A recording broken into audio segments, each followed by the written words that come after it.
Hey guys, Alyssa here, welcome back to another Origin Realms video. So a few days ago, Origin Realms rolled out another patch. It is patch 0.16.4, and in this patch, they have overhauled the auction house. In this video, I'll be going over all the changes they made in the patch, so with all that being said, let's go ahead and get straight into this. So the first thing they've done here is that they completely redesigned the auction house menu. As you can see here, looks totally different now. I think the new design is really nice. As you can see, there's two new buttons over here, and you can get your listings by clicking the Steve head in the corner. And there's a new cap for the amount of rubies you can put an item up for. So before the max was 50,000 rubies, and now you can do up to 10 million. Let's go to the highest here. What's the highest we have right now? 300k.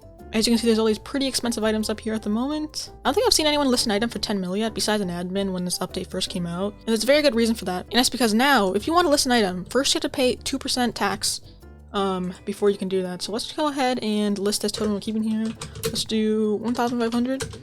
And that will cost 300 rubies in order to put that up on the auction house. So if you wanted to list something for 10 mil, it would cost 200k. So obviously no one's doing that right now. There's also a minimum now. You can't list anything for under 25 rubies. Let's go ahead and try to do 20.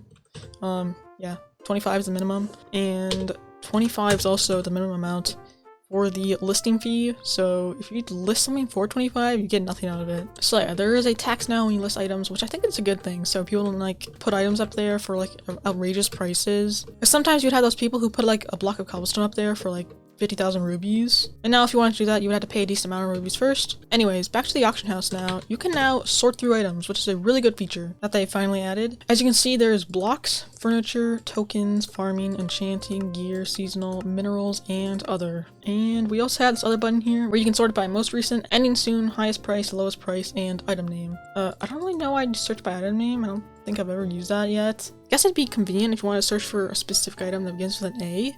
But besides that, I don't see myself really using that. Another really cool feature is that when you go purchase an item, let's say I want to buy this spawner fragment here, click this, it shows the prices of all the other spawner fragments that are also on the auction house. And this is really useful, so instead of buying the spawner fragment for 1,000 rubies, as you can see there's another spawner fragment up here for 850 rubies, so I could save 150 if I bought the cheaper one here. Not only that, but if you go over on the side here, as you can see in the bottom corner, you can change it from current to recently sold. So you can see the prices of other spawning fragments that have sold recently. Let's go ahead and what? Okay, someone listed 2 of them for 1 ruby. Let's change it from lowest price to most recent. Fair amount have been selling for 800, so this is a useful feature to help you out if you don't know what price to put an item up for. Just check out the recently sold and see what other people have been selling them for. And another little thing here is that the auction house no longer automatically updates, because before, I remember, whenever it would update, it would kind of like go crazy. But now you have this little button up here where you can click refresh and see all the new stuff that is now listed. Now when items are about to expire, let's go ahead and go to ending soon. They will start blinking red, as you can see here. And this happens once there's a minute left until the auction expires. And another thing you can do is that if you shift click on an item someone's selling, let's go ahead and shift click this one, it will show you other items that that specific person is selling. This person's only selling the floral mohawk finish. Let's go ahead and shift click this one. As we can see here, this person is selling 2 lunar keys and cosmetic and a small present, so that's another pretty useful feature. There's also a command for this as well. You can go ahead and do /h player, let's do mayor mayo. You can see the items that a specific person is selling that way as well. Another thing you can do with this command, let me go ahead and look up myself here. You can also see the items that a person has recently sold. So we can see here all of the items I have recently sold. A lot of minting books and diamonds. Yeah, this is another nice feature. I personally use it if I forget how much I want to sell a specific item for.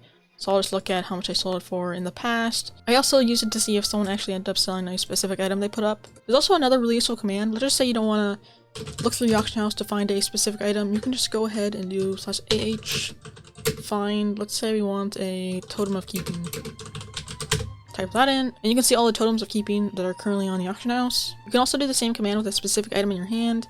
I have a totem of keeping in my hand. Let's do /ah find, and it shows the totem of keeping on the auction house. Also, you're supposed to be able to find like the recent history for specific items if you did /auction find, but that doesn't seem to work for some odd reason. But there is a way to do it with AH find as long as someone has that specific item on the auction house or you yourself have the item. So let's just say I want to see the recent price for a saxophone. I can go ahead and do /AH find saxophone, and as long as someone else has one listed, I can see the recent prices. If they don't, I won't be able to see the history, because as you can see here, the button to see recently sold is not down here, but if I click one, you can change it to this here, and I can see all the recently sold items.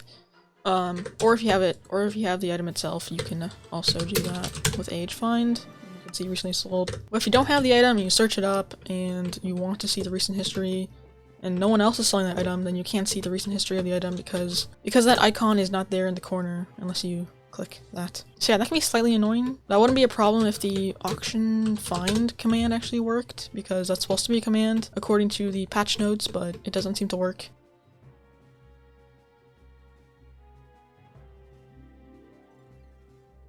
So yeah, that is all of the new auction house features and changes that were made in this patch. There's 2 other quick changes they made as well that are not related to the auction house. These changes have to do with the balloon crates. They have changed their loot tables a bit. You can now find Cosmo coins from red or purple balloons, and you can now get capture nets from red balloons. I believe they're only 1 use. It doesn't mention what kind of capture net it is in the patch notes, but I'm assuming it's 1 use. I feel like that's what I've heard. But yeah, that is gonna be all for this video, guys. Overall, this was a nice and much needed update. They've added some really useful features in this update. So yeah, if you guys did enjoy this video, consider leaving a like and subscribing if you haven't already, and I'll see you all later. Goodbye!